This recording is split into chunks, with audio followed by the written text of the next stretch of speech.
ඒක මේ විදිහක්. ඊට පස්සේ ඇවිදිනේ. අපි මේ හරියට කෙලින් ඇවිදිනේ. කලාව.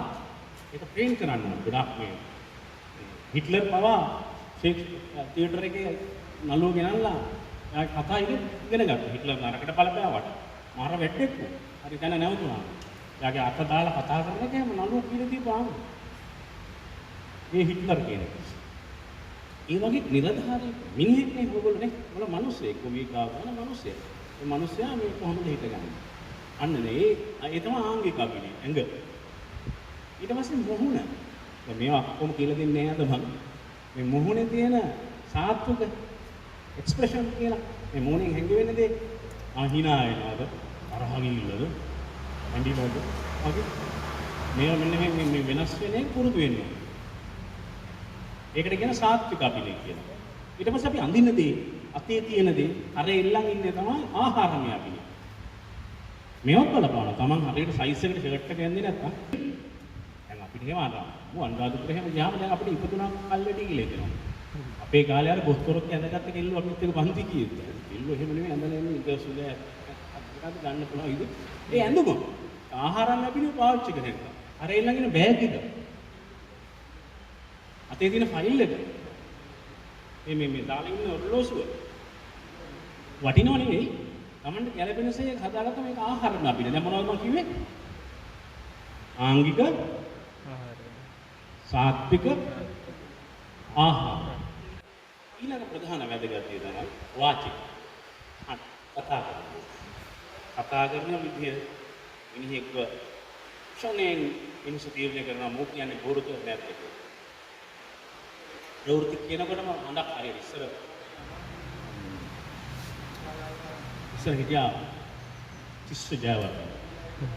ගුවන් විදුලි අපිට ඇහෙනවද තිස්ස ජයවර්ධන දැකලා නැහැ. නැත්නම් ප්‍රේමකින් තල්විස්. ඒතර ප්‍රේමයි අපි දැකලා නැහැ. පටන් ප්‍රවෘත්ති පටන් ගන්නකොට අල්ලවෙනි ටෝන් එකේ පස්සේ අපි උගන් ඒගොල්ලොම අපිට උගන්වන්නේ. අල්ලවෙනි වචනින්ම දන්නවා එදාට කොටි ගහලා මෙරිලාද අපි ගහලා කොටි මෙරිලාද කියලා. ඒකයි. අවසහය. මේ ශ්‍රී ලංකා ගුවන් විදුලි සංස්ථාවේ වෙළඳ සේවය. මෙන්න ප්‍රවෘත්ති ප්‍රකාශය. ඉස්සුජාව. කියලා හොනොත් අපි දන්නවා අපිට පුළුවන්. වෙලා උදෑසන 6යි. මේ ශ්‍රී ලංකා ගුවන් විදුලි සංස්ථාවේ වෙළඳ සේවය. මෙන්න ප්‍රවෘත්ති ප්‍රකාශය ඉස්සුජාව. ඒකත් අපි දන්නවා. අපිට ප්‍රවෘත්ති නෑ. ගන්නේ හඬ. ඒ නිසා ඔයගොල්ලෝ ගොවියා ගාවට ගිහිල්ලා මේ ඇප් එක හෝ මේවා හෝ කියලා දෙන්න ගියාම ඔයාලා පටන් ගන්නකොට ඔයගොල්ලෝ වාහනේ පහිනකොටම ගොවියා දන්නවා මම දෙන්නම් මහත්කමට වැඩි. අර මංගේ නිරධාරියෙක් එක්ක අනේ උන්ට පාමුගු කියලා ඉතින් තමන්ට වැඩි කරනවා. මේ විශ්වාසයක් ඇති විදිහට කතා කරන්න. ඒ සඳහා පොඩි කායික අභ්‍යාසයක් කරන මේක උගලන් මේ දවස්වල දෙන ලෙඩේකට පුළුවන්. මේ ශෝෂණ අභ්‍යාසයක් කරනවා. ඔක දාගන්න කරන්න පුළුවන්. හරියට හුස්ම ගන්න එකෙන් තමයි මේ හඬම ඇවෙන්නේ.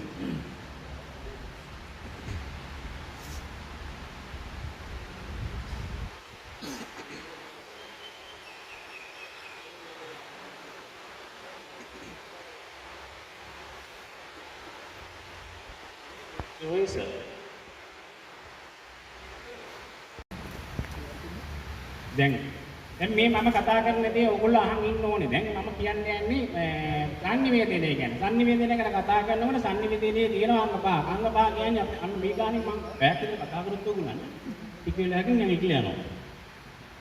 සමහර සිත් එහෙමනේ දැන් සමහර ඒවා තියෙන්නේ එකම වොයිස් එකෙන් කියනකොට බෑ.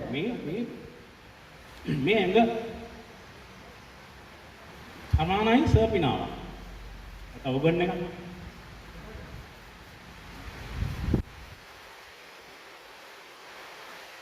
සර්පිනා සරපූර්ව මෙහෙම දිනනවා නම් මේක බෙදෙනවා තුනට.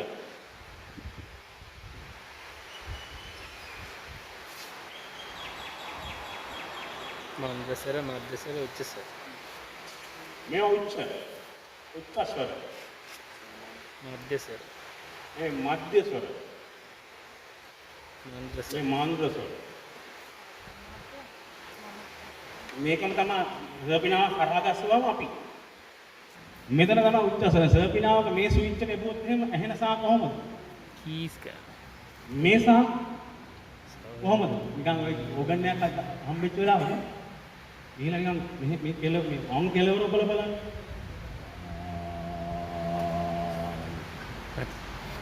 ඊට පස්සේ මැද ඔන්න අපි ඉන්නවා.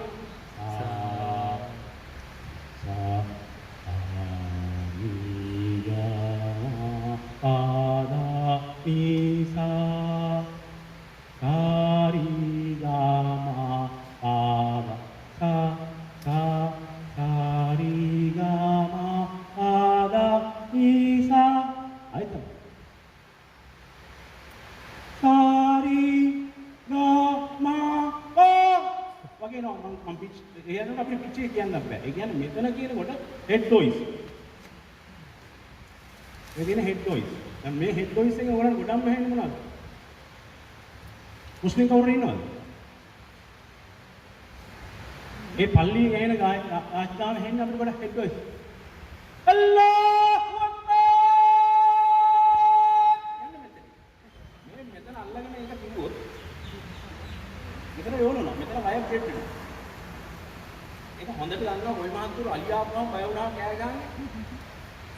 අලියාපෝ! දැන් හෙඩ් වොයිස්. ඒවා කියන්නේ නෝ ඒක වෙලාවට. අපිට හෙඩ් වොයිස් එකේ මෙහෙම දෙකෙන්ම සවුන්ඩ් එනවා.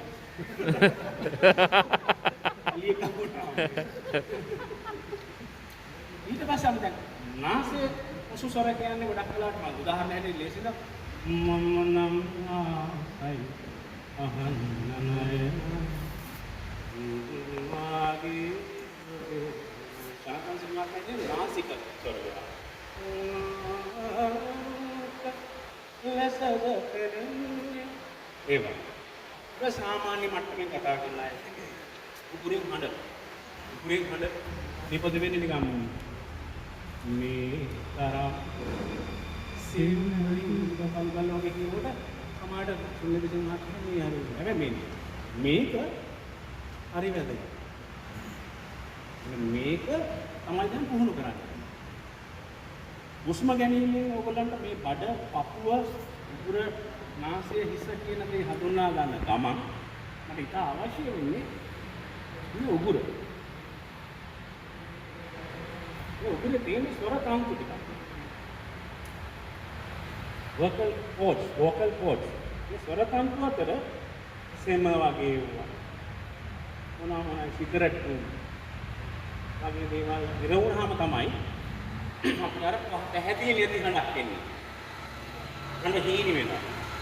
මේ සඳහා හුස්ම හොඳට හුස්ම ගන්නකොට ඔය breathing exercise කරන්නේ මේව හරහා වේගයෙන් උලංග ගන්නවා. ඒක කතා කරන්නේ. හැබැයි ඒක හරි පැහැදිලි. නමුත් මාව හුරු කරනවා. තාක්ෂණයට මාව හුරු කරාම මගේ හඬ වෙනවා. දැන් හරි. මේකට කියත් වෙනස්. දැන් මේ මගේ හඬ ජාති මහා කහන්න ලංකා බැංකුව කියලා කියන්නේත් මම. දැන් මේ දෙක වෙනස් නේ. දැන් මම වැඩසටහනක් කරන්න ගියොත් මේ වගේ මයික් එකකින් කරන්න ගියොත් සුපුල් දැසන අපි සිටින්නේ ඇඹිලිපිටිය බුද්ධ මණ්ඩපේ නැසටි කොස සම්බන්ධයෙන්. මොකද මේ තාක්ෂණයක් තියෙනවා මේක පොප් වෙනවා. මේකට හයිය කෑ ගැහුවහත් ආරේ මීටර වල රතු කටු පයින්නවා.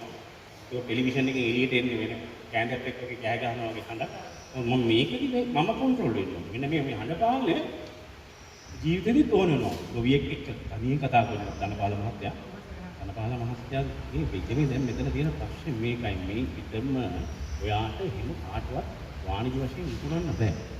ඒවා වාට තවත් ගොවියෙක්ට ගොවිතැන සඳහා ත්‍යාග උපක්‍රම ලබා දිය හැකි උනේ කියලා කියන එකයි. කොහොමද ගෙනල්ලා මේ දැන් ඕගොල්ලන්ගේ ඉඩම් ඔයාලගේ ඉඩම් කාටවත් විකුණන්න බෑ. මේව මහවැලි ඉඩම්. ඒවා විකුණන්නේ නැත්නම් ඔබේ පරම්පරාවේ ඒවා කාටෝ ගොවිතැන සඳහා පවරා දිය හැකි. ඒ සඳහා අන්නේ මෙන්න මේ ටෝන් දෙක අඳුරා ගන්නවා.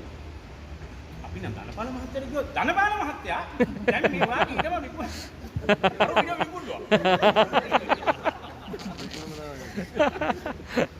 ඒ නිසා පරිපාලනය, හඬ පරිපාලනය හරි වැදගත් වෙනවා. ඒකට ඔය හුස්ම ගැනීම කරන්නේ ඔයගොල්ලෝ හුස්ම අරන් මේ බඩ පුරුදු කරාට පස්සේ හුස්ම ගන්න නින්දට ගියාම නින්දන්න පෙර නින්ද යනතුරු හොඳ හුස්ම ගන්න. උඩු බැලියෙන් නැත.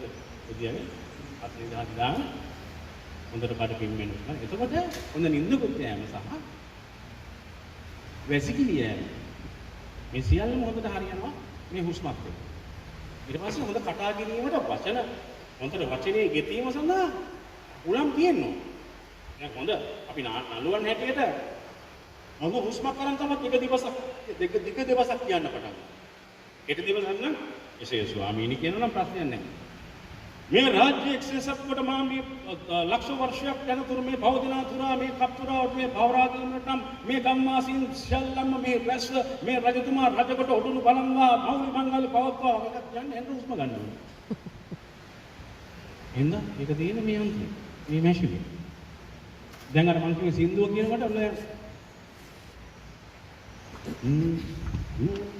ඉන්දද කීකර වැඩි සැලෙන හඳ නම් වන දුක්ති ඔබ කැසෙනවද අන්දන මල් අතුරා ඇති අහනට අන්ද කතා සායන් රන්කුසන් වසවතින් පුරගෙකු පිටමැදි නිරවාකු ගුවන් ගැබෙන් ඔබ ඇදෙනවනේ පුරගෙකු පිටමැදි නිරවාකු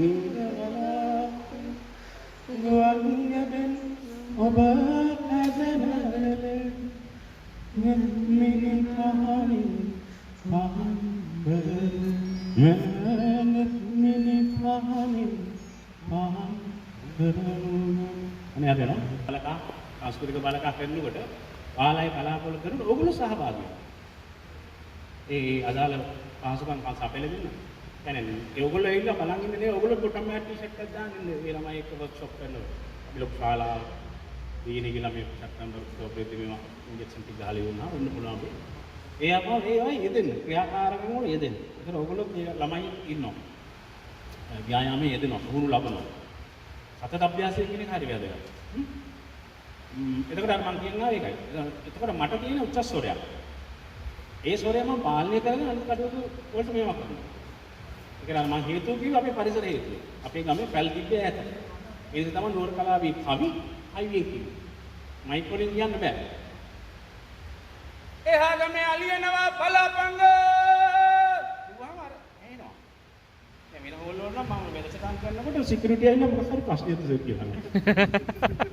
ඒ කියන්නේ කෑ ගැහුවොත් ප්‍රශ්නයක්. අපි එහෙම නෑ නේ. ඒ ආර්ට් එක අපි සවුන්ඩ් එක හිතේ මිනිස්සු.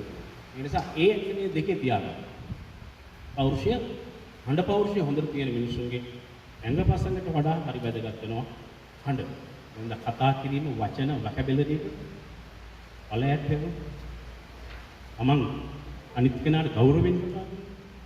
හැබැයි තමන්ට අගෞරවයක් නොවන විදියට පුරුදු වෙන්න. හරි. අදට ඔය ඇති. ස්තුතියි.